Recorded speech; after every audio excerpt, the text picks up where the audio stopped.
할렐루야. 아멘. 우리 앞뒤 저녁 때 인사하실 때 하나님께서 여러분들을 뜨겁게 사랑하십니다. 서로 인사드리겠습니다. 하나님께서 여러분들을 뜨겁게 사랑하십니다. 할렐루야. 하나님께서 여러분들을 뜨겁게 사랑하십니다.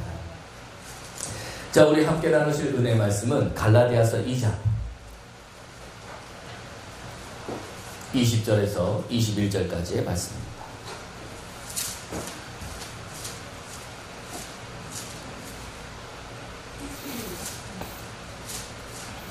제가 가진 성경으로는 신약 304면에 있습니다. 갈라디아서 2장 20절에서 21절까지의 말씀. 자, 모두 찾으시는 믿고 다 함께 천천히 한번 합독해 보도록 하겠습니다. 시작. 내가 그리스도와 함께 십자가에 못 박혔나니 그런즉 이제는 내가 사는 것이 아니요 오직 내 안에 그리스도께서 사시는 것이라. 이제 내가 육체 가운데 사는 것은 나를 사랑하사 나를 위하여 자기 자신을 버리신 하나님의 아들을 믿는 안에서 사는 것이라. 내가 하나님의 은혜를 끝까지 생각하니 원하니 그렇게 되는 것이 이루어로 말하면 그리스도께서 그때에 있을 것이라. 아멘. 자, 오늘은 본문의 말씀을 통하여서 이제는 내가 아니요 두 번째 시간으로 함께 말씀을 좀 나누려고 합니다. 여러분, 이제 제가 지금 2달간에 걸쳐서 창세기의 원리서부터 지금 성경 전체에 대해서 흐름을 좀 잡고 있습니다. 처음에 여러분 임의로 목대에 대해서 함께 말씀을 나눴죠. 하나님께서는 저와 여러분들에게 자유의지를 주셨고 그 두 나무, 생명나무와 그리고 선악을 알게 하는 지식나무, 이 두 나무가 끊임없이 성경 안에 흐르고 있다는 걸 말씀을 드렸어요. 그 에덴 동산에 있던 이 두 나무가 지금은 어디에 심겨져 있습니까? 그렇죠. 여러분, 하나는 우리 육체 가운데 있고요. 하나는 우리 영 안에 있어요. 여러분, 우리의 혼이 어디를 선택하느냐에 따라서 우리는 날마다 승리를 하거나 혹은 실패하실 수 있는 겁니다. 우리 육체는 뭐를 좋아하냐면 선악을 따지기를 좋아해요. 자, 여러분들이 이런 생각 한번 해보십시오. 우리가 악한 것 나름대로의 어떤 이 경각심을 갖죠. 그런데 여러분, 문제는 선과 지식이라는 겁니다. 여러분, 그거에도 우리가 경각심을 갖나요? 제가 그 하나님의 교회 분들이 요즘 들어서 말씀을 계속 올리시는 걸 봐요. 뭐 지금 이제 이분들이 인터넷으로 들어오셨나 봐요. 그래서 막 말씀을 짝을 맞춰서 뭐 값없이 생수를 마셔라. 그래서 왜 값없이 생수를 마시냐?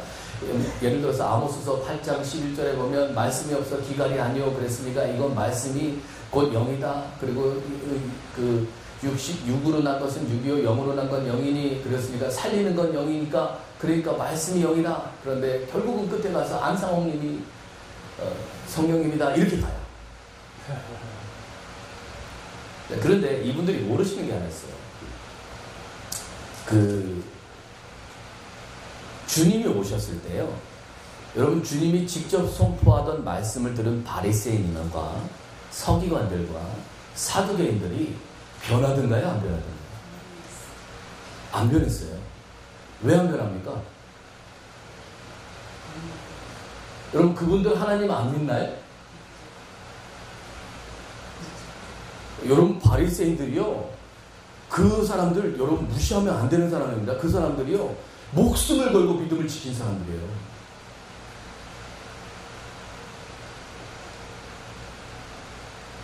자기 전체 가문에 목숨을 걸고 믿음을 지킨 사람들이에요. 그런데 여러분, 그 사람들에게 주님이 뭐라고 말씀하셨습니까? 독사의 자식들아, 이렇게 말씀하셨어요. 그러니까 그 사람들이 얼마나 화가 났을까 한번 생각해 보세요. 자기네들은 목숨을 걸고 하나님을 믿는다고 믿고 있는데 주님이 오셔서 대뜸한다는 말씀이 이런 독사의 자식들아 이랬다니까요. 그리고 여러분, 주님이 직접 하신 말씀을 들었는데도 왜 그렇게 안 변하는 겁니까? 왜 안 변할까요? 여러분, 믿음을 선물로 받은 게 아니고 누구 믿음을 갖고 살아요? 자기 믿음으로 살았을 거예요. 여러분 우리 스스로가 의롭다고 여기시는 순간 여러분 다른 사람은 다 불이한 게 됩니다. 왜냐하면 우리 모두가 의의 기준점이 되기 때문에 내 기준에 안 맞으면요 다 안 맞는 거예요. 그러나 여러분 내 이웃을 내 몸과 같이 사랑하시려면 반드시 누구의 생명이 흐르셔야 되냐면 그리스도의 생명이 흐르셔야 돼요. 우리 여기서 한번 생각해 보시죠. 제가 지난주에 그 수요 예배 때 천국에 대해서 한번 말씀을 드렸어요. 여러분 예수 믿고 천국 가자 이런 말 많이 들으셨죠? 그렇죠? 그런데 마태복음 3장 4절 이하에 보면 세례 요한이 이렇게 얘기합니다. 회개하라, 천국이 가까이 왔다 그랬어요. 그러면 천국에 들어가는 조건은 뭡니까? 회개하는 거예요. 도대체 뭘 회개해야 하는 거예요? 그럼 뭐를 회개해야 천국에 갈 수 있는 겁니까?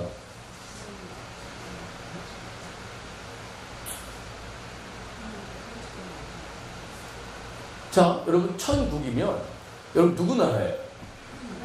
하나님 나라죠? 그럼 여러분 누구의 법에 따르셔야 돼요? 하나님 법에 따르셔야 돼요. 그게 천국입니다. 그 하나님의 법에 따르지 않고 그분을 통치자로 인정하지 않고 그분을 왕으로 인정하지 않는 모든 것에서 회개하셔야 돼요. 그게 첫 번째 조건이에요. 그런데 여러분 마태복음 4장에 보면 17절 이하에 주님도 똑같이 말씀을 합니다. 비로소 그제서야 회개하라 천국이 갔다 왔다고 주님도 말씀하셨어요. 그러면 천국이 왔다는 겁니까? 아직 안 왔다는 겁니까? 아직 안 왔어요. 그런데 마태복음 16장에 보면 이 베드로에게 주님께서 주는 그리스도시요 살아계신 하나님의 아들입니다 이 고백을 했더니 주님이 갑자기 그 베드로에게 내가 너에게 천국 열쇠를 주마 이렇게 하셨어요. 그러니까 천국의 문은 누가 여는 겁니까? 베드로가. 그죠? 베드로에게 천국 열쇠를 줬으니까 베드로가 천국을 여는 거예요. 그럼 여러분 도대체 베드로는 언제 천국 문을 여는 겁니까?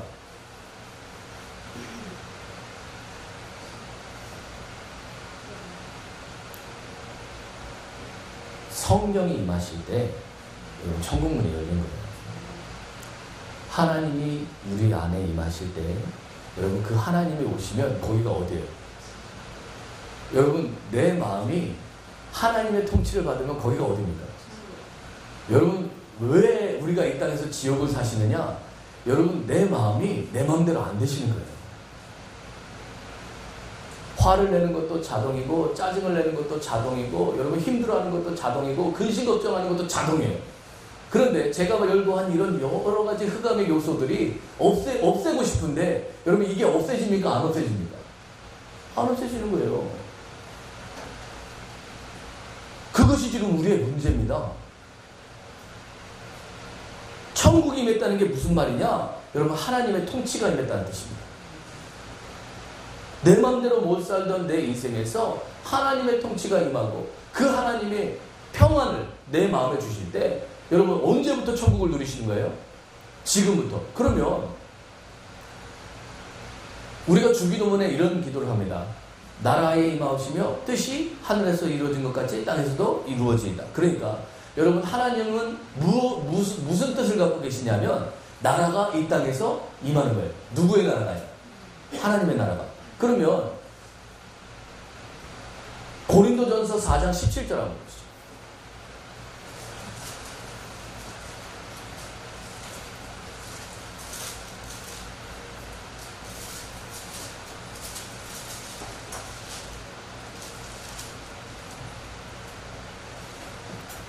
자, 고린도전서 4장 17절입니다.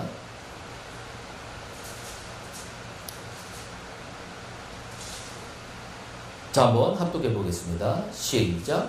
이로 말미암아 내가 주 안에서 내 사랑하고 신실한 아들 디모데를 너희에게 보냈으니 그가 너희와 하여금 그리스도 안에서 나의 행사하고 내가 수행할 그의 가르치는 것을 생각나게 하리라. 그 밑에도요? 어떤 이는 내가 너희에게 나아가지 같이 스스로 말하였으니 한 번 더요?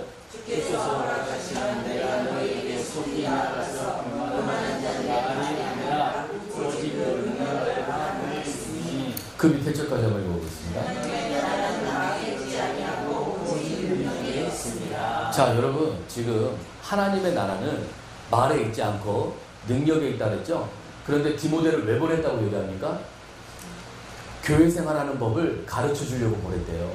그럼 여러분, 뭐가 하나님의 나라입니까? 여러분, 바른 교회 생활이 하나님의 나라예요. 여러분, 교회 안에서 몸을 이루어 가시는 거예요. 누구의 통치에 따라서요. 자, 여러분, 내가 살아있는 사람은 절대로 다른 사람과 한 몸이 될 수 없습니다. 여러분 자신에게 한번 물어보세요. 내가 다른 사람과 짝할 수 있는가? 여러분, 지금까지 여러분들의 마음에 맞는 사람, 여러분들에게 구색에 맞는 사람, 여러분들이 친하게 지냈던 모든 사람들을 한번 머리에 떠올려 보십시오. 그 사람들이 영원히 여러분들과 마음이 맞던가요? 그렇지 않아요. 여러분, 심지어 내 뱃속에서 나온 내 자녀도 그렇지 않습니다. 그런데 여러분, 하나님의 나라라는 게 무엇이냐? 여러분, 모든 자기의 높아진 이론을 파하여 그리스도께 복종하는 사람들, 그 사람들끼리 한 몸을 이루는 훈련. 그래서 여러분, 마태복음 13장 한번 보시죠. 24절입니다.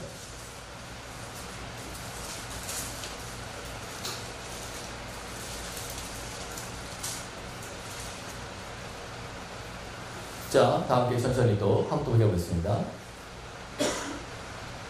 시작. 예수께서 그들 앞에 또 비유를 들어 이르시되 천국은 좋으실 재밭에 뿌린 사람과 같으니. 천국은 씨 뿌리는 사람과 같대요. 여러분, 이걸 어떻게 이해하시겠어요? 그죠?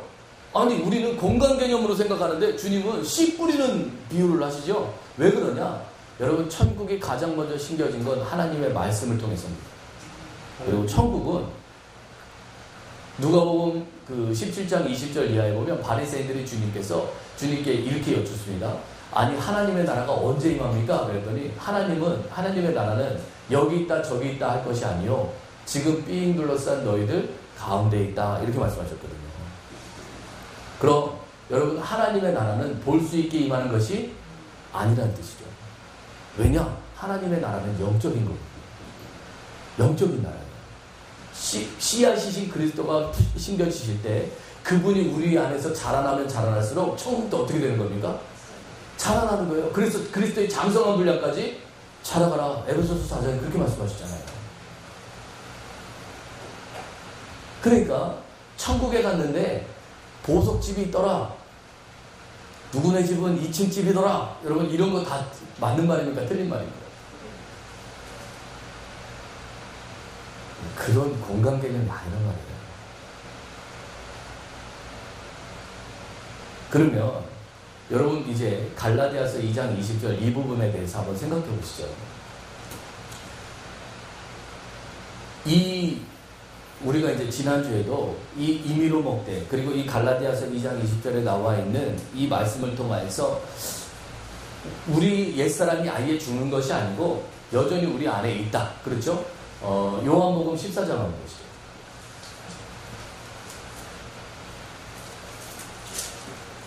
(19절입니다)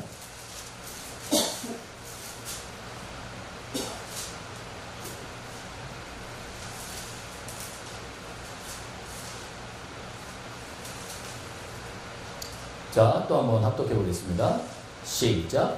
좀 있으면 세상은 다시 나를 보지 못할 것이로되 너희는 나를 보리니 이는 내가 살아있고 너희도 살아있겠습니다. 그렇죠. 내가 살아있고 너희도 살아있겠다. 그러니까 우리가 갈라디아서 2장 20절을 잘못 배운 것이 무엇이냐? 여러분, 나는 죽고 예수가 산다 그러니까 여러분 맨날 뭘 죽이려고 하셨어요? 나를 죽이는데 여러분 안까지 묻습니다. 그런데 여러분, 아무리 여러분 죽으려고 해보십시오, 안 죽어져요.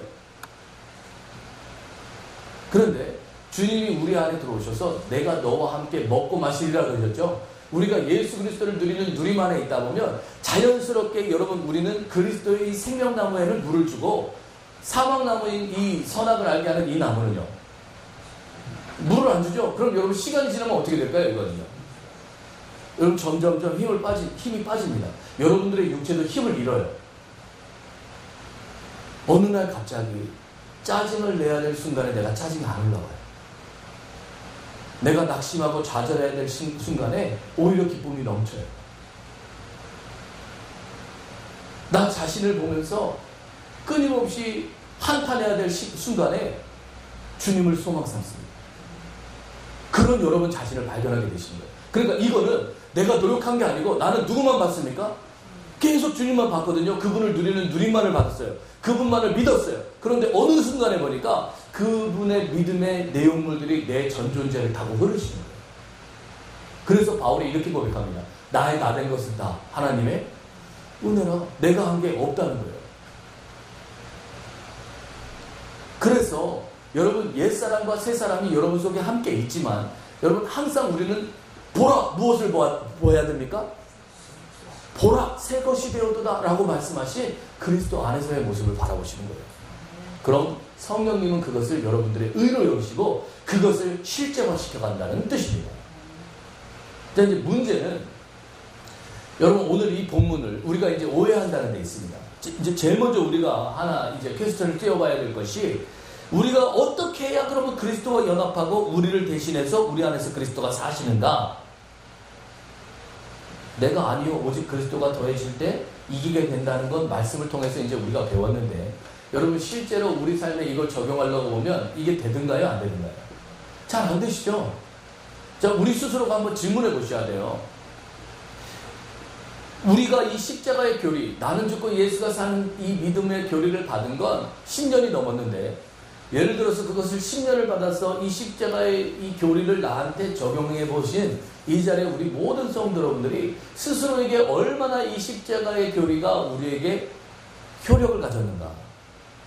나는 얼마나 죽고 얼마나 그리스도가 살고 있는가. 과연 나는 바울과 같이 이제는 내가 사는 것이 아니오 라고 말을 할 수는 있지만 그리스도께서 사시는 것이라 라고 자신 있게 말할 수가 있는가. 이걸 한번 스스로 질문해 보셔야 돼요. 어떤 분들은 조금의 효과가 있다고 말씀하시는 분들도 계시고 어떤 분들은 여전히 이 교리가 나에게 적용되지 못했다고 고백하시는 분들도 많습니다. 그러면 도대체 그 이유가 뭘까? 우리에게 어떤 문제가 있을까? 자, 여러분 하나님의 편에서는 문제가 없으시죠? 왜냐하면 성경은 이미 모든 문제가 끝나 있어요. 끝나 있습니다. 그럼 여러분 그 끝나 있는 모든 것들 가운데서 우리가 얼마나 그 끝낸 내용물들을 누리는가는 우리의 몫이죠. 그러면 여러분 이것의 첫 번째 문제를 어디서 찾으셔야 되느냐? 여러분 침례에서 찾으셔야 돼요. 저와 여러분들은 그 예수 그리스도를 믿겠다고 처음에 나와서 하나님 앞에 했던 게 무엇입니까? 이스라엘 백성들도 홍해를 건넜죠. 그렇죠? 그런데 여러분 고린도전서 10장에 보면 이스라엘 백성이 홍해를 건널 사건을 바울은 뭐라고 해석하느냐? 그들이 바다 가운데서 세례를 받았으니 이렇게 얘기합니다. 그러니까 여러분 하나님께서 왜 3일길이면 갈 그 이스라엘 백성들을 이 홍해 가운데로 인도하셨을까요? 세례 주시고. 그리고 여러분 그러면 세례의 뜻은 무슨 뜻입니까? 하나님 앞에서 저와 여러분들이 끝났음을 공표하시는 거예요. 근데 나 혼자 못 죽으니까 많은 사람들한테 도와달라고 하시는 겁니다. 여러분 세례 받으실 때 어떻게 하셨어요? 세례를 주시는 목사님과 그 세례를 도와주시는 이 두 성도님들이 양쪽에서 여러분들 팔을 잡죠. 그 목사님이 여러분들을 물속에 딱 집어넣으실 때 여러분 같이 들어가시죠. 그럼 올라올 때는요? 어떻게 하셨어요? 옆에서 도와주시죠. 여러분 그 옆 사람 왜 여러분 물에 빠지실까봐 도와주시는 것 같으세요? 그거 왜 할까요? 여러분 혼자 못 죽고 여러분 혼자 못 살아요. 여러분 혼자는 그게 안 되세요. 누군가 도와주셔요.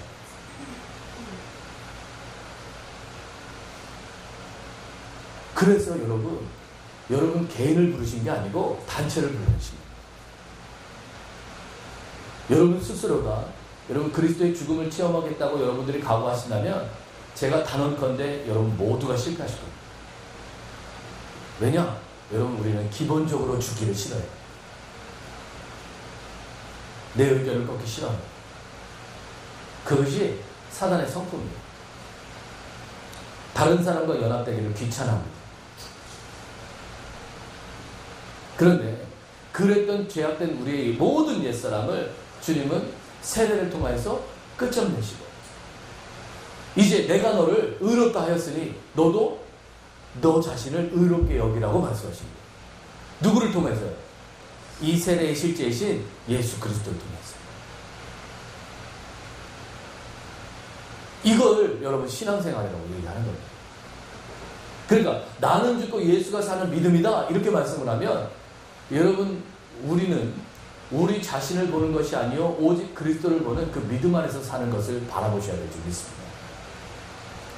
이런 예를 한번 들어보겠습니다. 여러분 우리가 정말 극악무도한 어떤 나쁜 짓을 한 사람들은 재판관이 어떤 형벌을 내립니까? 사형을 내리죠. 예를 들어서 여러분 5년형, 뭐 10년형, 무슨 금고형 뭐 이렇게 많은 형량들이 있는데 그 중에서 형량이 가장 무거운 건 사형입니다. 그렇죠? 왜 사형을 내리나요? 자, 이 사람은 사회에 다시 돌아가면 안 되겠다는 거예요. 그렇죠?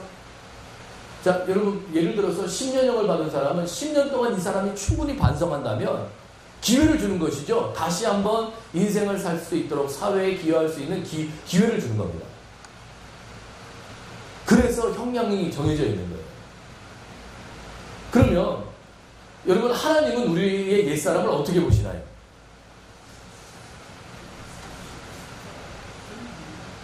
여러분 주님이 우리를 고쳐 쓰실 수 있었다면 나는 죽고 예수가 사는 믿음이란 말씀을 안 하셨겠죠. 여러분 십자가는 저와 여러분들이 끝나는 거예요. 그렇죠? 오늘 본문에 보니까 여러분 우리의 옛사람이 지금 어디에 달려 있습니까? 십자가에 달려 있죠? 그럼 여러분 이 십자가에 달려 있다는 건 하나님으로부터 어떤 심판을 받으신 겁니까? 죽음이라는 심판을 받으신 거예요. 그러니까 여러분 하나님 기준에서 우리의 옛사람은 쓸모가 있다 없다? 쓸모가 없는 거예요.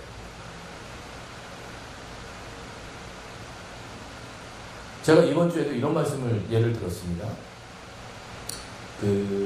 제가 감옥에 들어갔는데 어떤 큰 잘못을 해서 감옥에 들어갔어요.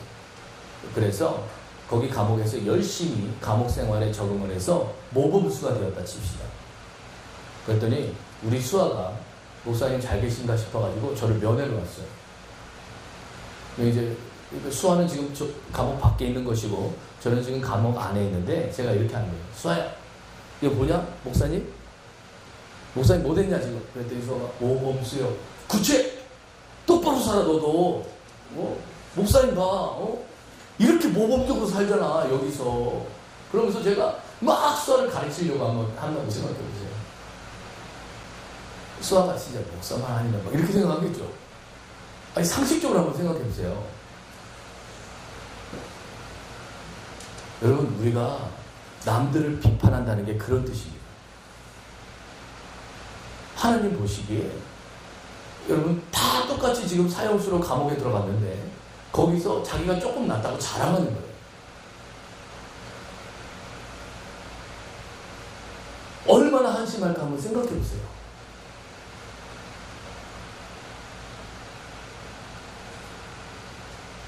그럼 여러분 회개하라 천국에 갈까 이게 무슨 말이냐? 여러분 그렇게 살았던 모든 옛사람에게서 돌이키시는 겁니다. 주님 나는 죽을 수밖에 없었던 하나님의 판단, 나를 죽이실 수밖에 없었던 그 예수 그리스도의 죽음을 대신하여서 나의 피값, 나의 죄값을 치르게 하실 수밖에 없었던 그 하나님의 심판을 인정합니다. 하나님 앞에서 나는 쓸모없습니다. 오직 주님만이 내 안에서 사셔야 합니다. 주님이 살아주셔야만 합니다. 라고 고백하실 때 여러분 그때부터 천국이 시작됩니다.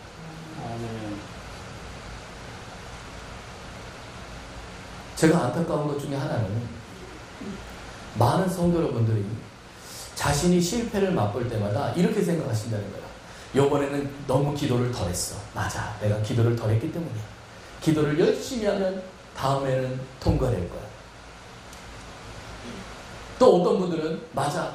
말씀을 읽어야 돼. 이번에는 말씀을 덜 읽었기 때문이야. 열심히 말씀을 읽으면 다음번엔 통과할 거야.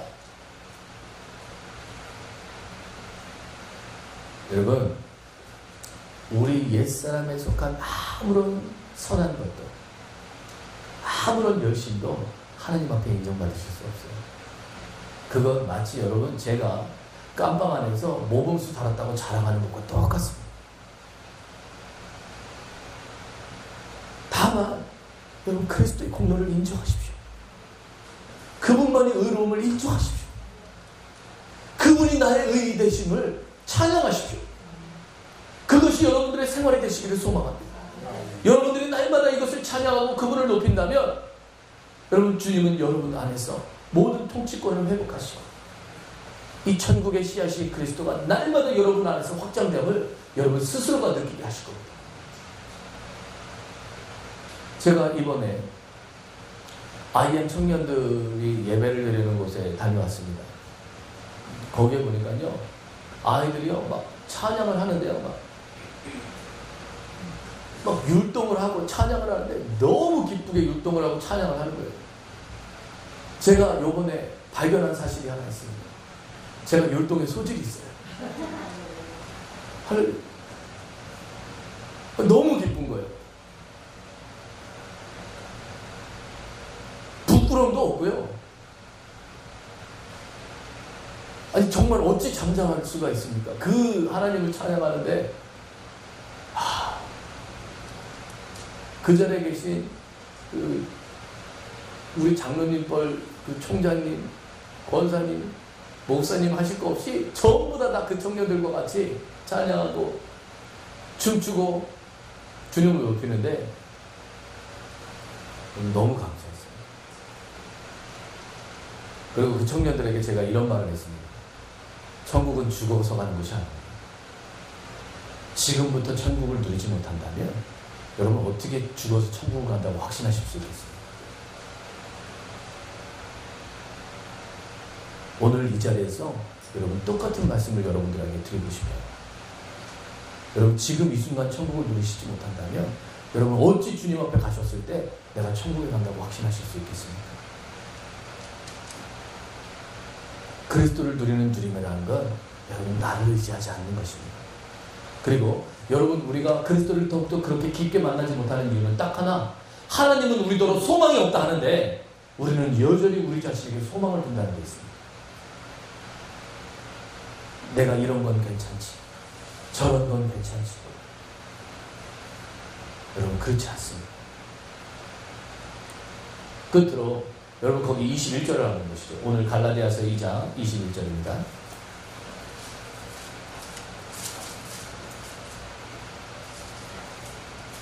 다시 한 번만 합독해 보겠습니다. 시작.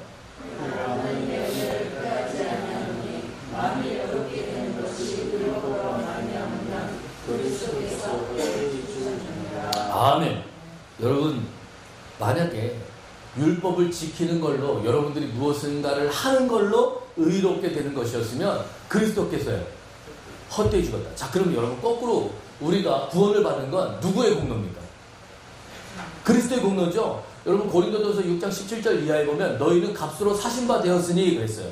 저와 여러분들이 구원을 얻은 건 우리의 값을 치르신 게 아니고 누가 값을 치르셨습니까? 그리스도께서. 그럼 여러분 그리스도의 승리도 값으로 치르시는 겁니까? 값 없이 받으시는 겁니까? 알고 계시는구나. 할렐루야. 아니 구원을 여러분 공짜로 얻었는데 승리는 노력해서 얻어야 된다고 생각하시는 이유가 어디 있습니까? 고린도전서 15장 한번 보시죠.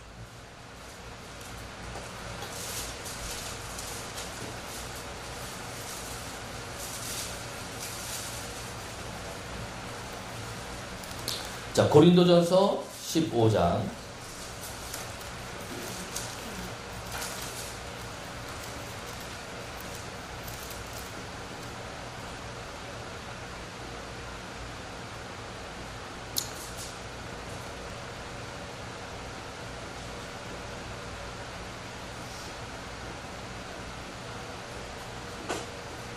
19절 한번 읽어보겠습니다.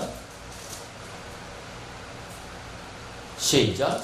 만일 그리스도 안에서 우리가 바라는 것이 다만 이 세상의 삶뿐이면 모든 사람 가운데 우리가 더욱 불쌍한 자리라. 여러분, 주님은요 우리에게 이승의 삶을 주시려고 하시는 게 아닙니다. 여러분, 그 영원한 생명의 목적은 여러분 하나님 앞이에요. 영원한 나라, 아픔도 없고 슬픔도 없고 고통도 없고 영원한 누림이 있는 사랑의 나라, 은혜의 나라, 그 나라를 상속시키시려고 우리를 부르시는 줄이 있습니다. 그러면 여러분, 이 모든 것들이 지금 여기 이제 바울이 19절 이하에 쭉 읽어보시면 이 모든 것들을 그 예수 그리스도 안에서 이미 얻게 하셨다고 말씀을 하시는데, 그렇다면 여러분, 우리가 노력해서 얻은 겁니까? 이 승리는 그냥 예수 그리스도가 이루신 사실을 믿는 믿음 안에서 얻으신 겁니까? 믿음 안에서 얻으시는 거예요. 그리스도의 이기심이 우리의 이기심인 거예요. 그분의 죽으심이 우리의 죽음이 되었듯이 그분의 부활하심이 누구의 부활도 되는 겁니까? 우리의 부활도 되시는 거예요. 여러분, 언제 내가 사는 것이 아니오라고 말하실 수 있겠습니까? 그분의 죽으심을 나의 죽음으로, 그분의 부활하심을 나의 부활로 여러분 믿으실 때요.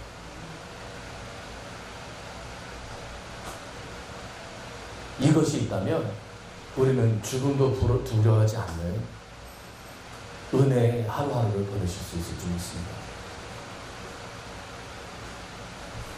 제가 이번 주에 마이클 조선 교사님께서 그 필리핀에서 자기가 은혜로 낳은 정말 딸내미 같았던 아데 선교사를 먼저 보내고 엄청 울었다는 거예요.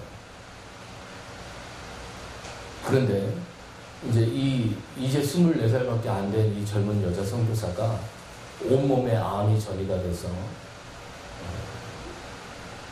수술을 하려고 개복을 했는데 보니까 이미 수술할 단계가 아니고 위에 출혈이 너무 심해서 다시 덮었어요. 그리고 그 뒤로도 3개월이라는 시간을 암투병을 하면서 엄청난 시간을 싸움을 했습니다.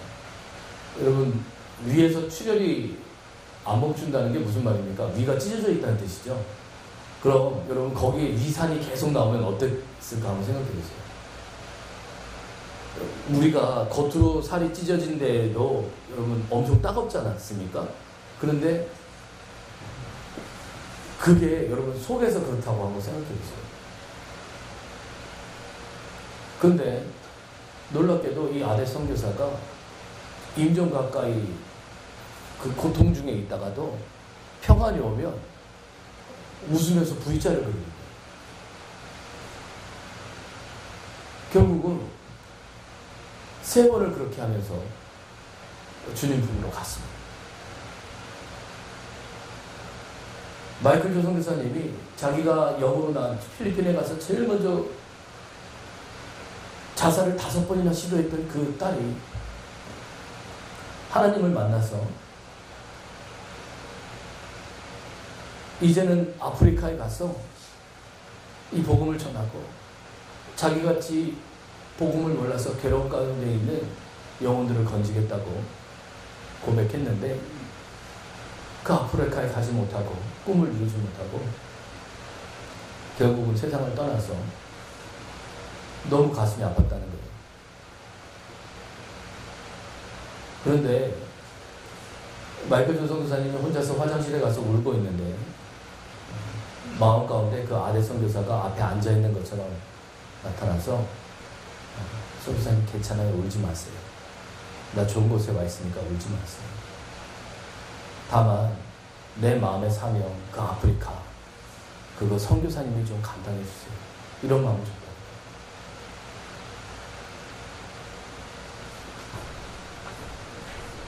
여러분, 진짜 우리의 삶이 다만 이 땅에서 삶이면 여러분, 우리같이 불쌍한 사람이 어디 있습니까? 여러분, 때로는 예수 때문에 참아야 되고 때로는 예수 때문에 기다려야 되고 때로는 예수 때문에 억울해야 돼요.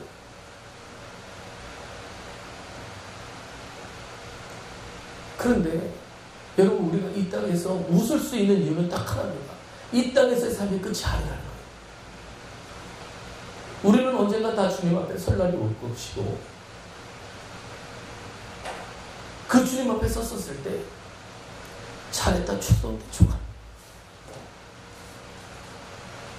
그 한마디 들어보는 것이 저와 여러분들의 꿈이어야 될 줄 믿습니다. 여러분, 무엇을 위해 소망으로 두고 사십니까? 여러분들의 목표는 어디에 있습니까?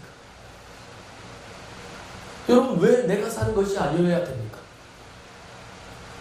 우리의 마음으로는 하늘의 소망 삼을 수 없습니다. 여러분, 그리스도를 누리는 누림이 없다면 여러분, 하늘의 소망이 되지 않으실 거예요. 그러나 이 자리를 통해서 우리가 밝히 약속할 수 있는 것 딱 하나, 그리스도께서 우리에게 약속하신 건 이 땅의 소망이 아니라는 것입니다. 만일 저와 여러분들이 이 소망을 하늘에다 두고 산다면 여러분, 지금부터 천국을 누리실 수 있고 많은 것을 양보하실 수 있고, 여러분, 많은 것을 잃었지만 슬프시지 않을 수 있습니다.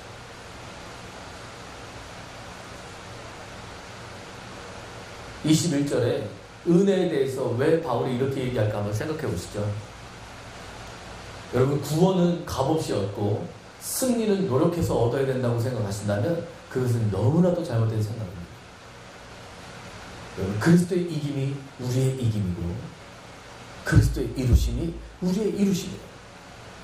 우리는 이제 이미 그분의 많은 아들들이 되었고 하늘의 상속자가 되었는 줄 믿습니다. 이 믿음 안에서 사심으로 날마다 당당하게 이 땅에서 천국의 삶을 사는 저와 여러분들이 되시기를 예수님으로 축원드립니다. 기도하시겠습니다. 할렐루야. 사랑과 긍휼이 많으신 하나님, 고린도전서 15장의 바울의 고백처럼 다만 우리의 삶이 이 땅에서 사는 삶이 끝이라면 정말 우리같이 불쌍한 사람이 없습니다. 그러나 이 땅에서 사는 동안 우리가 당당하게 V자를 그릴 수 있는 것은 우리의 모든 소망이 그리스도 안에 있고 하늘에 있기 때문인 줄 믿습니다. 이 믿음의 소망 안에서 날마다 천국의 삶을 살기로 결단하는 심령 위에 성령의 중심이 충만히 많은 은혜가 있게 하여 주시옵시고, 마태복음 28장에 주님께서 말씀하시기로 땅끝까지 복음을 전파하여 제자 삼으라 하신 그 말씀을 전하고 세울 수 있는 저와 우리 모든 성도 여러분들 될 수 있도록 새롭게 하여 주시옵소서. 전심으로 성령만을 의지하는 우리 모두가 되기를 소망합니다. 지각이 열리고 마음이 열리는 은혜가 있게 하여 주시옵소서. 이 모든 말씀 살으셔서 역사하시는 우리 구주 예수 그리스도를 받들어 감사하며 기도드렸사옵나이다. 아멘. 다 함께 우리 찬송가 515장 찬양 드리며 주님 앞에 기도하는 시간 갖도록 하겠습니다.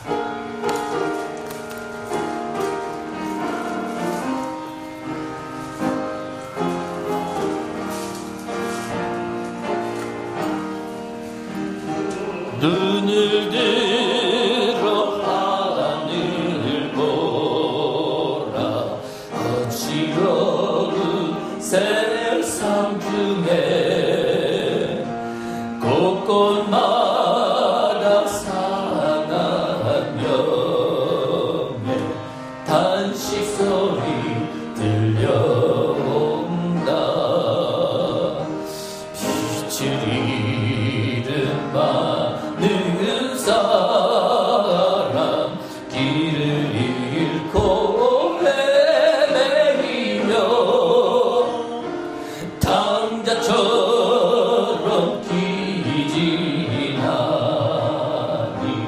믿는 자여 여기 알고 눈을 들어 하늘 보라. 어두워진 세상 중에 외치는 자 많건만은 생명 수는 말랐어라. 죄를 계속하신 주님 선한 일꾼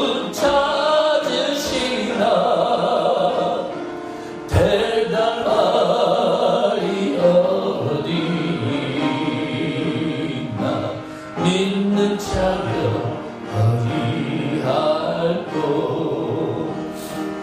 눈을 들어 하늘을 보라 살아계신 주 하나님 약한 자를 부르시어 하늘 뜻을 전하셨다 생명수는 홀로 예수 처음이요 나중이라 주님 너를 부르신다 믿는 자여 어리할꼬 눈을 들어 하늘 보라 다시 사신 그리스도 만 백성을 사랑하사 오래 참고 기다리네 인내하신 우리 구주 의의 심판